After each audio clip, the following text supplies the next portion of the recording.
창세기 47장 28절부터 31절까지 말씀 보겠습니다. 창세기 47장 28절로 31절 말씀 저랑 한 절씩 교독하시고 마지막 절 같이 읽겠습니다. 제가 먼저 봉독하겠습니다.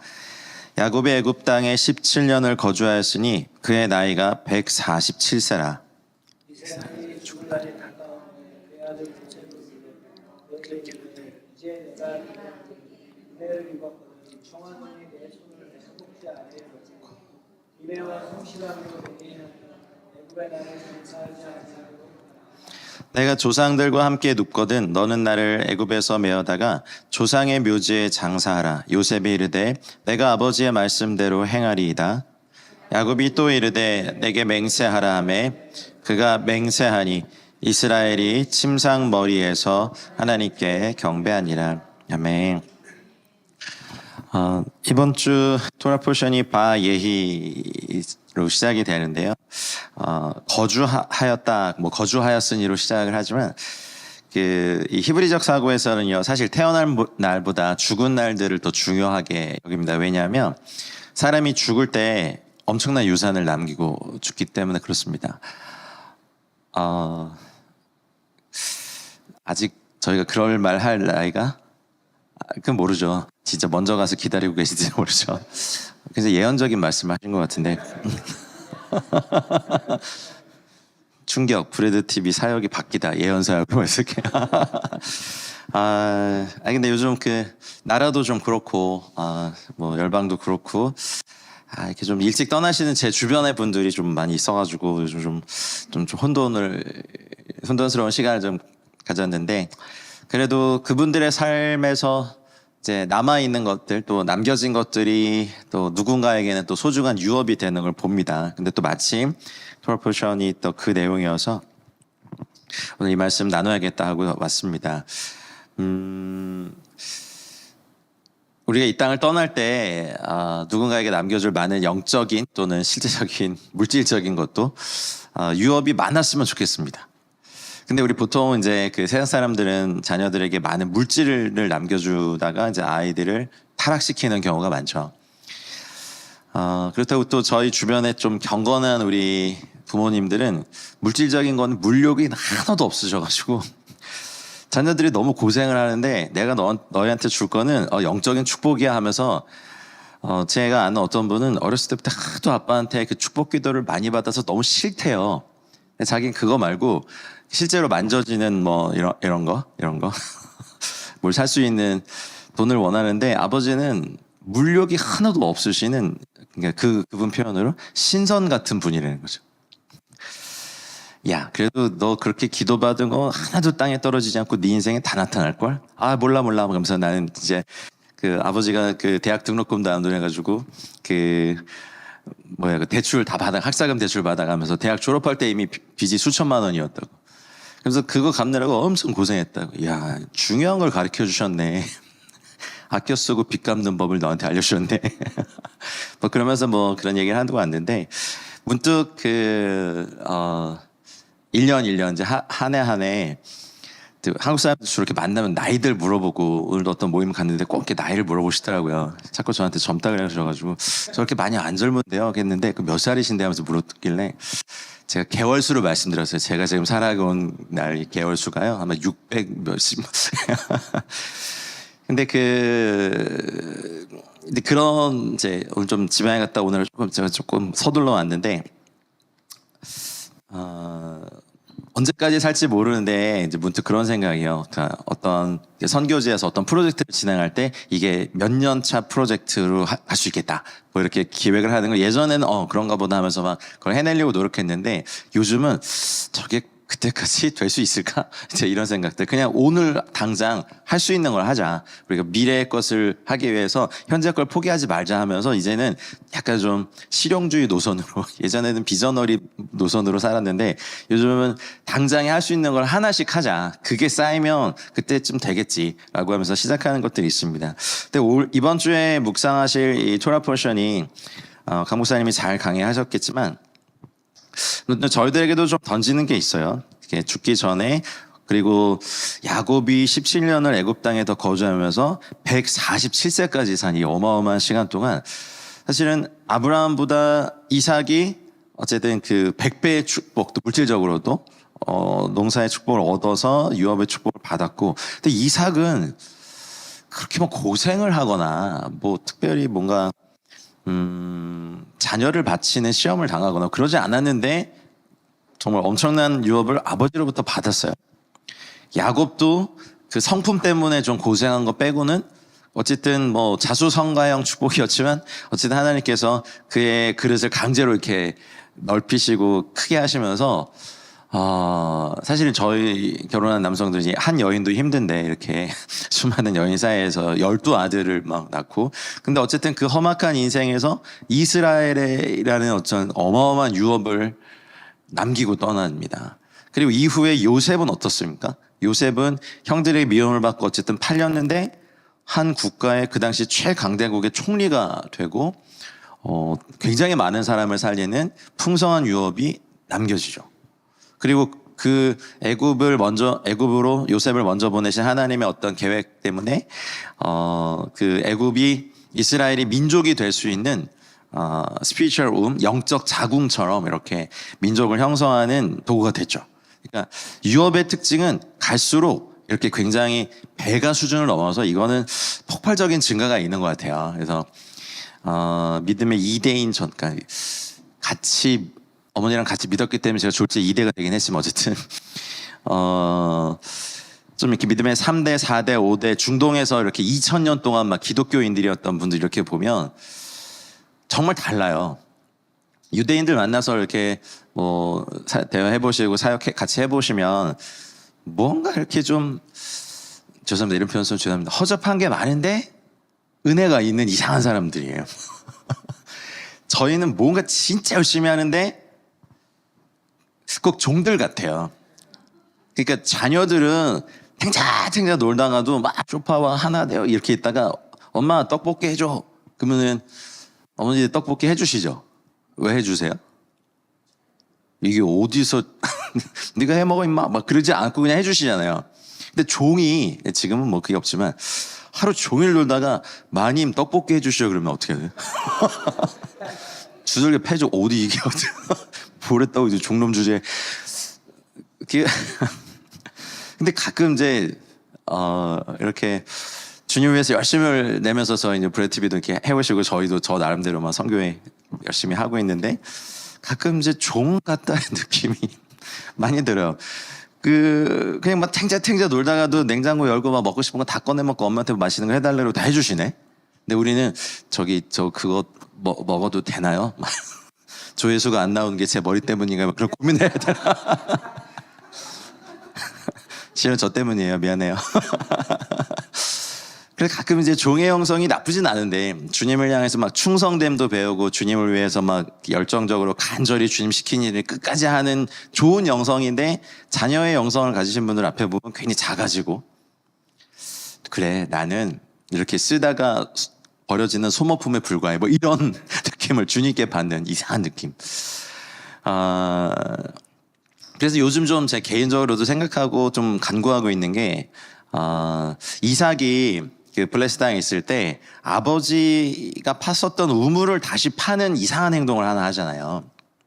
근데 그게 저희들의 영성 생활에서도 되게 귀중한 영적 원리라고 생각해요.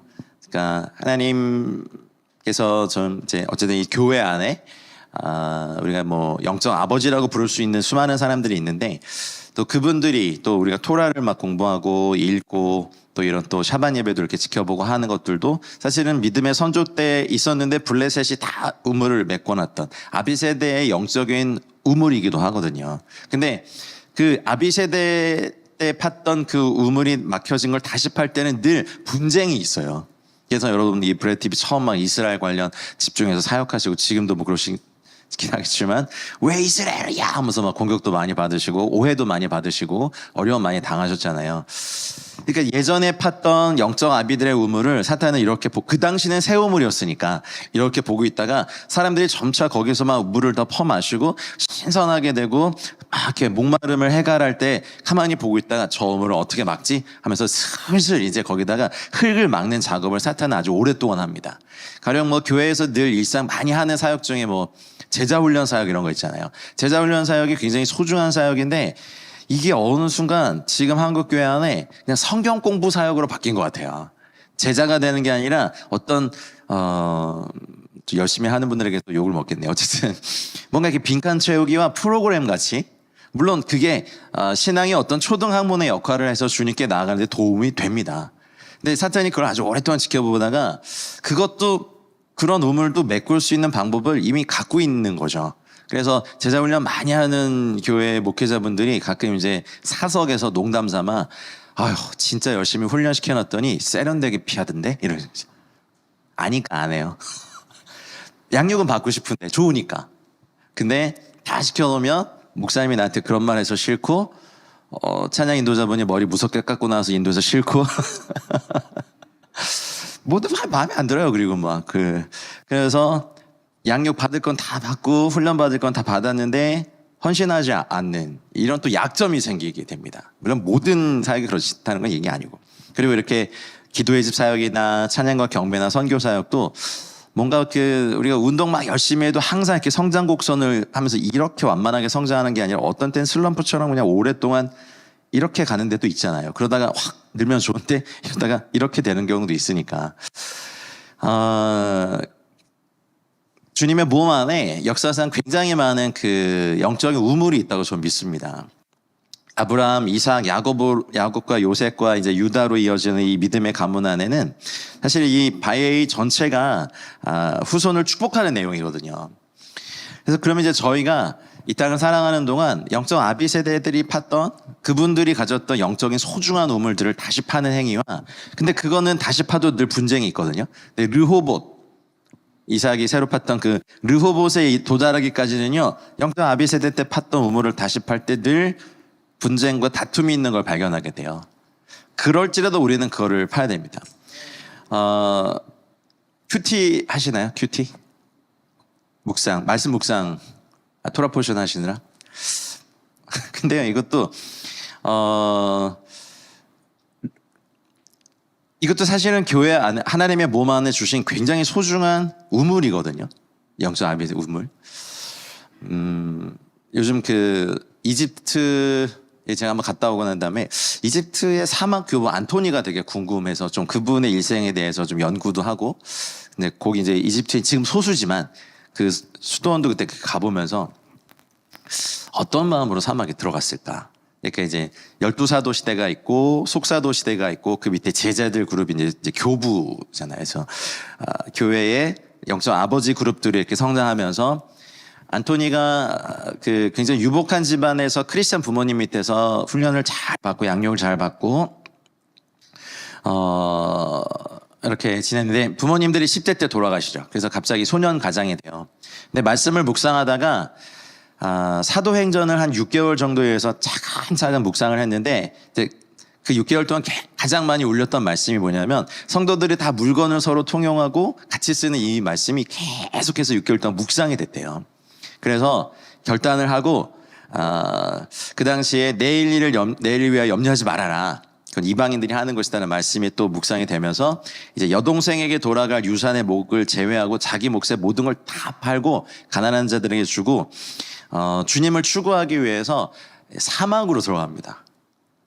그게 이제 초대 수도사 운동, 수도원 운동의 이전 단계인 혼자 독거하면서 하나님의 얼굴을 구하고 기도와 금식의 삶을 살고 또 묵상과 또 말씀을 읽는 그런 삶, 고독, 침묵. 그게 이제 안토니로부터 시작했거든요. 그래서 어디 정말 동떨어진 곳에서 혼자 하나님을 추구하고 또 주님께 예배하고 묵상하는 삶을 살다가 거기를 지나던 상인들이 이 사람과 대화하고 이렇게 만날 때 영향력을 받고 이 상인들이 소문을 내기 시작해요. 어디에 갔더니 은둔 현자가 한 명 있어. 근데 그 사람이 매일 기도하고 매일 하나님의 얼굴을 구하고 막 그래. 그래서 그 소문을 내니까 그래요? 그러면서 이렇게 막 사람들이 찾아가요. 그런데 자기는 혼자 조용히 이렇게 주님을 갈망하면서 이렇게 소위 말해서 수도 생활을 하고 싶은데 사람들이 오니까 그 상인들한테 부탁해서 40일 동안 낙타를 타고 갈 거리에 자기를 떨어뜨려주고 가라고. 그래서 거기에 도착한 곳에 동굴로 들어가 또 주님의 얼굴을 구하면서 수도 생활을 합니다. 근데 그또 안토니 어디 갔어? 어딘가로 갔대. 그럼 또 이렇게 찾아가서 사람들이 몰려가고 그렇게 20년 동안 수도 생활하는 동안 8번 거처를 옮겼대요. 그게 이제 그 이집트 쪽 중동의 사막 수도원 운동의 효시가 됐어요. 그러니까 이분은 원치 않았는데 저도 같이 수도 생활하게 해주세요라고 이제 쫓아온 사람들과 함께 같이 하다 보니까 이제 그 제자들이 그 스승 안토니는 혼자 수도 생활했는데 제자들이 수도원 공동체를 세워버린 거예요. 그래서 중동과 그쪽에 초대 기독교가 펼쳐졌던 그 땅에 이제 수도원들이 생기죠. 그래서 나중에 뭐 베네딕트 수도원이라든지 이런 곳까지 막 이렇게 연결이 되는데 그냥 제가 말씀드리고 싶은 건요. 유업에 대한 걸 생각하다가 아브라함, 이삭, 야곱, 요셉으로 이렇게 흘러가는 유업들이 사실 배가의 수준을 넘어서 거의 그거는 측량할 수 없는 수준으로 폭발적인 성장과 확장이 있거든요. 그리고 기독교 몸 안에도 영적 아비들이 저희들에게 남겨진 굉장히 많은 우물들이 있고 유업들이 있는데 이번 주간에 이 말씀 묵상하시면서 내가 제일 뉴아인이지? 아니에요. 이미 있던 게 우리한테 또 있어요. 근데 예전에 했던 분들의 사실은 발꿈치나 따라갔으면 좋겠어요. 진짜로. 뭐 이렇게 기도의 집 주의 얼굴을 구한 이런 사역이요. 그냥 저희 세대만 하는 거 아니에요. 원래 있었어요. 근데 그런 운동을 이렇게 추구하고 보다 보니까 뭐 그 이스라엘 가면은 타메스 기도의 집도 있고 1974년부터 했나요? 거의 50년 동안 열방을 위해서 계속 이렇게 24시간 기도하는 그런 집들도 있고 더 올라가면 모라비안 교도들의 120년간의 열방을 향한 기도와 선교 운동도 있었고 또 막 계속 올라가면 뭐 지금 이스탄불, 과거에 콘스탄티노플에 실제로 슬림리스 월시퍼라고 밤을 새워가면서 항상 철야주 주님의 얼굴을 구하며 예배했던 굉장히 예배 운동들이 비잔틴 제국에도 있었더라고요. 계속해서 올라가다 보면 매 세대마다 주님의 얼굴을 추구하고 구했던 수많은 사람들이 있었어요. 저희들 주변에는 우리가 눈이 안 보여서 그렇지 이렇게 주님의 얼굴 구하면서 그들의 우물을 팠던 어쩌면 막혀있던 그러나 후손들에게 이걸 주고 싶어하는 영적 아비들의 우물이 많을지도 모르겠습니다. 이 바위의 본문 전체가 사실은 그 야곱이 에브라임과 므낫세에게 축복하는 것이 48장 49장은 이제 야곱의 12아들들에게 차례로 축복해 주는 게 내용이잖아요. 그러면 이번 주간에 저희가 이것을 기도하면서 묵상하면서 정말 여러분에게 어떤 하나님의 사람들의 유업이 펼쳐질지 꿈에서라도 제가 같이 동역하는 한 목사님이 순복음 교단 출신인데 제가 좀 부러운 게 뭐냐면 자기는 꿈에서요 조용기 목사님한테 안수를 받았대요. 여러분 순복음 교단이 아직 잘 모르시는구나. 그게 어떤 의미인지 잘 모르시죠? 네, 사도 바울급의 이렇게 막 안수받는 그런 것 같아요. 그래서 너무 좋아요. 부럽다. 저는 꿈에 사도 바울이 째려봤던 경우가 있어요. 이걸 지금 선교라고. 잘못했습니다. 그 형님이 현재에 오시면서 머리 받고 그냥 이렇게 있고 빠따로 그냥 선교단체? 아이고야. 그럼 브래드 칩이 이렇게 유대인 사역 있었죠. 왜 없었겠어요. 제가 아는 가장 오래된 유대인 사역은요. 사실 그 서방교회에 의해서 이단 정죄받은 동방교회 선교운동 가운데 있었어요. 네스토리우스가 이제 그 이단 정죄를 받고 단성론 막 주장하다가 이단 정죄받고 이제 그 네스토리우스의 추종자들이 페르시아 이쪽에서 굉장히 세력을 얻고 동방교회의 어떤 전신이 되거든요. 동방교회에서 다른 뭐 교리적인 거는 모르겠는데 그 동방교회 선교운동에 굉장히 좋은 게 하나 있어요. 뭐냐면 그쪽에 페르시아와 메소포타미아 지역에서 있었던 유대인 공동체에 대해서 굉장히 강력하게 복음을 전하는 게 사실은 서방교회에서 이단 정죄를 받은 동방교회 선교운동이었어요. 그래서 네스토리우스 그 추종자들이 그래서 그 이다이라는 사람인데 그 사람이 메소포타미아 지역의 유대인 공동체를 평생 선교하면서 동방정교회의 많은 기독교 지도자 이름이 유대인들이었던 것이 기록이 남아요. 한번 좀 놀래주세요. 그러니까 브래드 TV도 영적 아버지의 우물이 있어요. 근데 뭐 그 동방선교회가 사실은 다른 건 몰라도 되게 조직적으로 선교사 훈련을 하고 그 당시 인도와 스리랑카와 그다음에 중앙아시아와 몽골까지 그리고 중국으로는 당나라까지 막 이렇게 복음을 활발히 전했는데 너무 상황화를 너무 과하게 해가지고 중국 당나라에 가서는 그 예배당을 불교 법당식으로 꾸몄고 막 거기에 막 용이 등장하고 심지어 나중에 후대 그림 보면 막 예수님이 용 타고 등장하시면 그래요. 그 너무 심한 상황이죠. 그러니까 그래서 좀 이렇게 흐지부지 아시아 최대 선교 운동이었는데 흐지부지가 됐어요. 왜냐하면 그 사람들의 마음을 얻으려고 진리를 타협한 게 많았거든요. 다시 본문으로 돌아와서 그래서 그냥 뭐 저도 이제 육신의 아버지가 너무 빨리 돌아가셔가지고 아버지한테 이렇게 축복기도 받아본 적이 없어서 저도 늘 그런 갈망이 많거든요. 그래서 창세기에 나와 있는 또 성경에 나와 있는 아버지의 축복기도는 제가 항상 외워가지고 그냥 제가 저의 머리에 항상 이렇게 대고 저 축복기도 많이 했어요. 제가 너무 축복받고 싶었거든요. 그래서 하늘 아버지 그 하나 천국에 저희 육신의 아버지가 보고 계실 테니까 아버지 여기다 손 좀 얹어봐요. 그 위에서 얹어봐요. 그리고 성부 하나님께서 여기다 손 얹고 좀 제가 축복받지 않으면 누구를 축복하고 섬기는 사역을 못 하겠는 거죠. 사실은 이 창세기를 읽다가 제 마음속에 이렇게 막 격동치게 된 어떤 갈망이었어요. 아버지들의 축복. 근데 뭐 12아들 축복의 내용 보면 이제 좋은 것도 있지만 좀 왜 아들한테 이런 말씀하셨을까 할 정도도 있는데 너무 야곱은 이제 147세쯤 되니까 육의 소욕에 휘둘리는 분이 아니에요. 거의 선지자급이죠. 이제 영의 눈이 너무 활짝 튀어서 너무 아들들에게 정확한 예언을 하신 거죠. 근데 듣는 아들들의 입장에서 이게 너무 좀 서운한 아들도 있었고 아니 아버지 늙으셔서 정말 노망 드셨나 왜 나한테 이따위 말을 해주신 거야 라는 것이 보통 유언으로 남기시는 말에 아버지들이 되게 좋은 말들을 자녀들에게 하고 가시잖아요.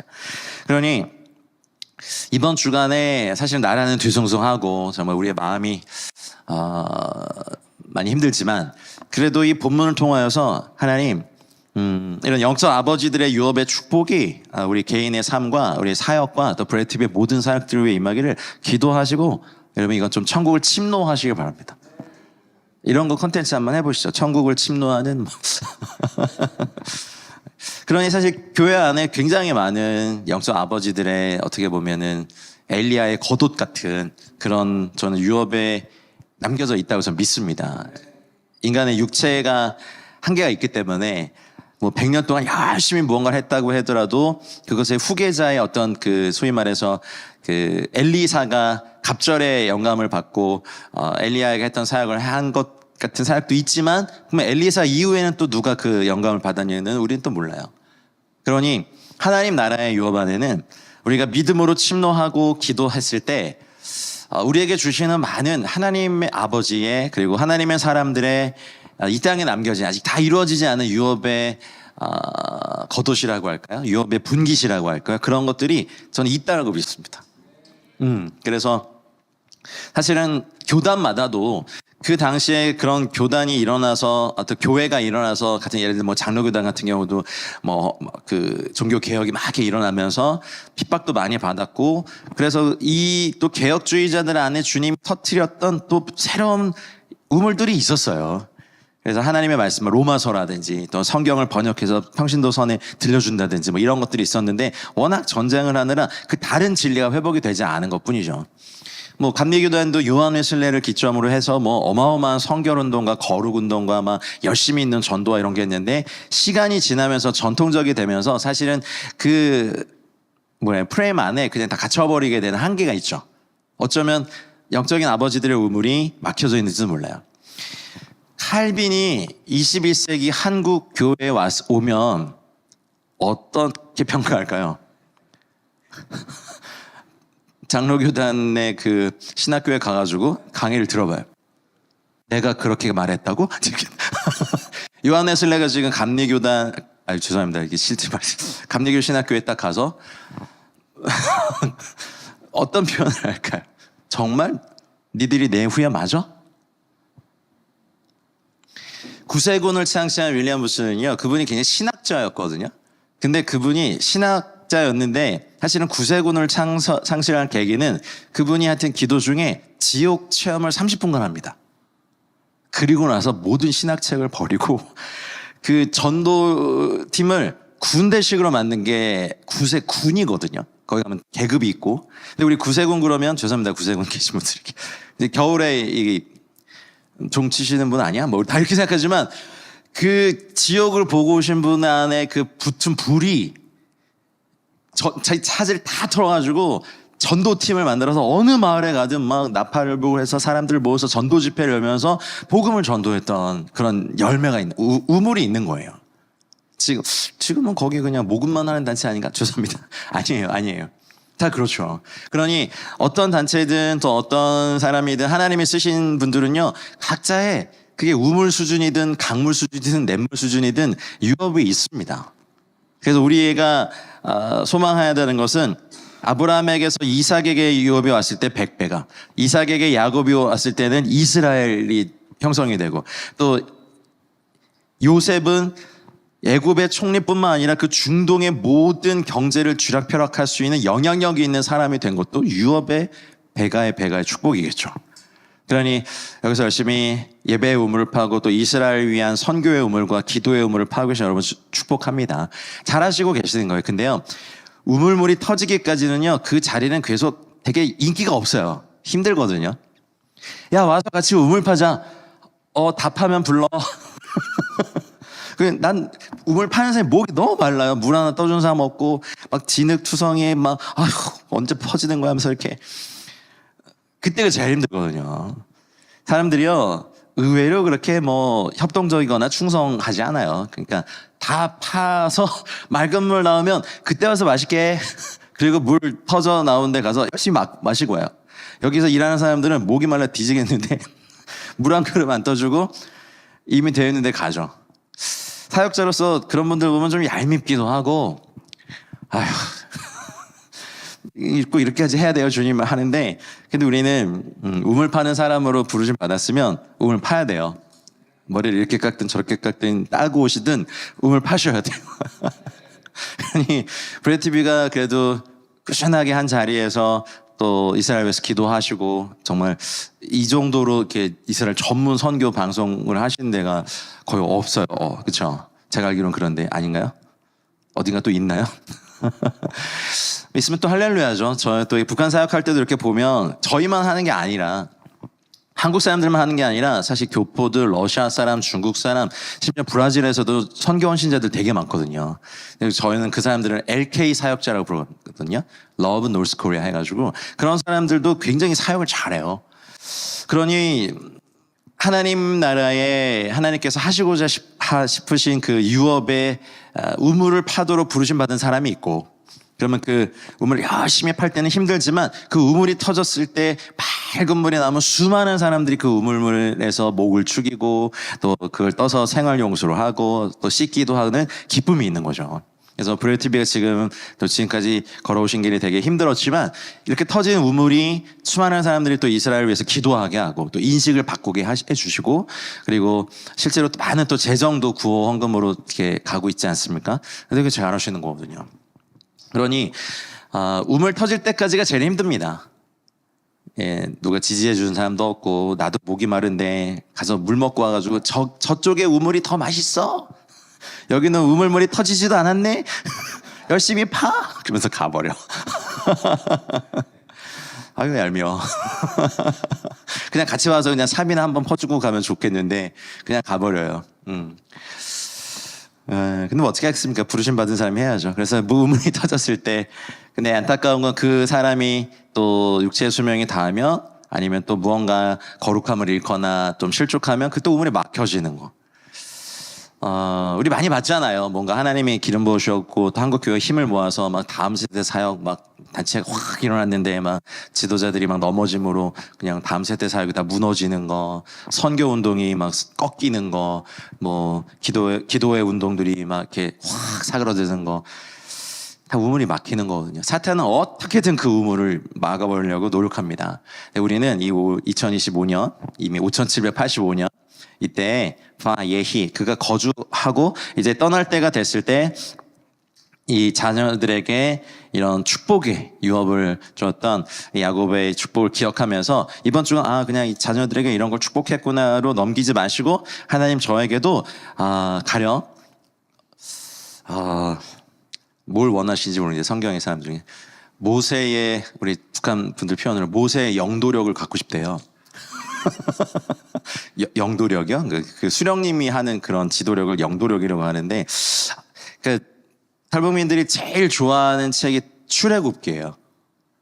그리고 막 북한도 10가지 재앙 내렸으면 좋겠다고 막 평생 소공에 분해가지고 그래서 막 대동강물이 막 피로 바뀌고 막 그런 거 그려요 애들 막. 옛날에 나이 드신 분은 백두산 소나무를 뽑아 강대상을 만들게 해주고 그렇게 기도하시는 분도 있었거든요. 뭐 어쨌든지 간에 뭐 모세의 영도력도 배우시고 엘리야의 성정도 배우시면 좋겠죠.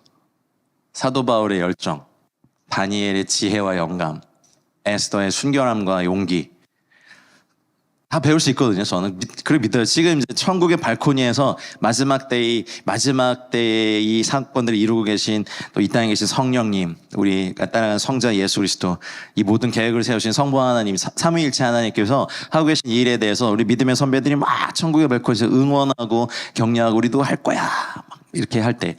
그렇다면 우리가 이 땅에 있지만 실제로 그분들을 보지 못하지만 우리가 간절히 사모하고 기도하면 영적 아버지들의 유업을 부지런히 파고 또 우리의 르호봇을 발견할 때까지 이 일을 계속할 때 우리도 이 땅에 거주하다가 떠날 때 자녀들에게 줄 수 있는 수많은 아주 많은 하나님 안에서 값지고 귀중한 유업이 있을 거라 믿습니다. 이제 몇 살까지 사실지 모르시잖아요. 몇 년 남으신지. 우리 중 누가 먼저 갈지도 아무도 모르고. 근데 우리 갈 때 우리 후손들에게 영적인 자녀들에게 물려줄 유업이 아주 많았으면 좋겠습니다. 아멘. 그래서 야곱이 그 요셉을 불러서 내 허벅지에 손을 넣고 너의 인애와 성실함으로 내게 행하라. 애굽의 나라를 장사하지 말아라. 이 허벅지는 히브리어로 이렇게 남성의 생식기를 의미하는 거예요. 그래서 되게 그래서 내밀한 관계성과 맹세할 때 꼭 이렇게 해요. 좀 그림은 이상하지만 어쨌든. 그래서 조상의 묘지에 가서 묻히는 것을 이제 맹세를 받고 나중에 이제 아브라함, 사라, 이삭, 리브가가 묻혀 있는 막벨라 굴에 이제 묻히죠. 나중에 유대 전승에 따르면 여기 보면 이제 아담과 하와도 이 굴에 묻혀 있다는 것이 뭐 알려졌는데 어쨌든 야곱은 이 맹세를 받고 자기가 마지막으로 이제 자녀들을 축복합니다. 48장은 에브라임과 므낫세에게 축복하는 것, 49장은 야곱의 아들들을 차례로 축복하는 것을 합니다. 르우벤 49장 3절에 보면 이제 르우벤을 축복하는데 너는 내 장자요 내 능력이요 내 기력의 시작이다. 위풍이 월등하고 권능이 탁월하다마는 이렇게 시작합니다. 장자고 위풍이 월등하고 권능이 탁월했지만 르우벤은 넘어졌습니다. 탁월한 사람은 쓰임받는 것보다 넘어지기가 더 쉽습니다. 주님을 의지하기보다는 자신의 탁월함을 의지하거든요. 부족한 사람들은 하나님의 은혜를 의지하고 지혜를 구하기 때문에 사실은 실족을 잘 하진 않습니다만 탁월한 사람들은 일종의 그 탁월함이 우상이 돼요. 내가 이런 능력이 있고 나는 이런 인맥이 있고 나는 이런 학위가 있고 나는 이런 경험이 있고 나는 이런 배경이 있어. 이런 사람들이 잘 넘어지죠. 여러분 사람은요 단점 때문에 넘어지지 않아요. 장점 때문에 넘어져요. 그래서 이 말씀 묵상하시면서 우리가 탁월하다고 느껴지는 부분이 있다면 하나님께 맡기고 주님의 은혜를 의지했으면 좋겠습니다. 시므온과 레위는 아시다시피 함께 공모해서 세겜에 살던 히위 족속을 학살한 두 형제잖아요. 이게 참 불행한 역사예요. 아무리 여동생의 이유가 있었지만 이게 사실은 이게 무슨 믿음의 가문이 뭐 그래요. 그래서 사실은 축복보다는 다른 말들을 듣죠. 레위는 참 잔혹해요. 사실은 금송아지 사건이 있을 때도 여호와의 편에 서 있는 사람 나와라. 그랬을 때 레위 지파가 나오고 그리고 아무리 그래도 자기 가족과 형제를 칼로 칠 수 있는 사람들이 레위거든요. 그런데 이런 잔혹함이 있는 사람들은요, 주 하나님이 꽉 잡으셔서 그 칼로 재물을 잡게 하죠. 목회자분들이 그렇게 화가 많아요, 이렇게. 가만히 놔두면 누굴 죽일 인간들이 아니지, 인간들. 근데 그걸로 자기 자아 죽이라고, 죄 죽이라고. 그 칼이 주님께 사용됐을 때는 제사장이 되지만 그 칼이 분노에 사로잡히면 살인자가 되거든요. 야곱의 12아들 중에 누구도 아무도 사실은 이런 이스라엘의 조상이 될 자격이 아무도 없습니다. 그래도 유다는 아주 비밀한 단어들이 많은데 유다도 보면 사실은 개인적 사생활을 보면 좀 그래요. 왜 이런 게 성경에 있을까 할 정도로. 근데 예수님이 유다 지파의 후손에 오는. 그러니 우리가 나 같은 사람도 받을 수 있나? 네, 있어요. 이 12아들을 묵상해 보면 나도 받을 수 있겠다. 희망이 생기죠. 기필코 영적 아버지들 또 하늘 아버지의 유업의 축복을 받아서 이 5785년 또 2025년에 영적 아버지들의 우물도 터지고 우리의 르호봇도 발견하고 뭔가 유업이 막 갑절로 부어져서 성장도 하시고 할렐루야. 그다음에 7배 확장도 하시고 그다음에 깨끗해지시고 또 7배로 깊어지시고 또 7배로 열매도 맺는 은혜가 샤반 예배 함께 하시는 모든 분들에게 임하시기를 우리 주님의 이름으로 축원합니다. 제가 잠깐 기도하겠습니다. 하나님 감사합니다.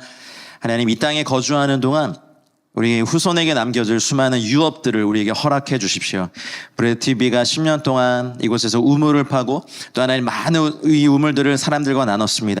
이제 또 새로운 우물들과 신선하고 맑은 강이 될 수 있는 능력을 2025년도에 허락하여 주시옵소서.